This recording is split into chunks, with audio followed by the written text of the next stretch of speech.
we are definitely in a worse place to start the season this year than we were last year. If we just look at the snowpack, for instance, right now we're about 40% below normal, and last year we were only 10% below normal, 12% at this time of year. So we're definitely in a worse place to start off. We've had these drought conditions, especially in the Northeast, that have continued since 2022.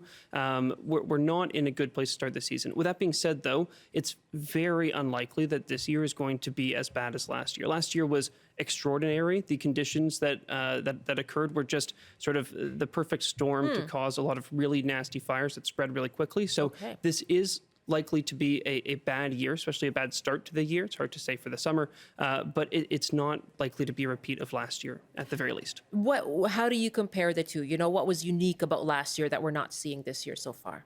Well, it's less of what we're not seeing this year and more of how extraordinary last year was. I mean, there was nothing that even no previous year has even come close to what we saw last year. There were times where we had fire starts, and just by chance we had these really awful conditions, these really hot conditions for a week, several weeks on end. Extremely high winds that came from just the right direction to push it towards communities or towards areas that could easily burn. And those conditions aren't likely to be repeated, which is good news. But with that being said, given how bad our position is right now, it's really important that people be prepared for what could be a nasty season for many areas. So even though it probably won't be as bad in terms of total area burned, it could still be particularly devastating for certain areas.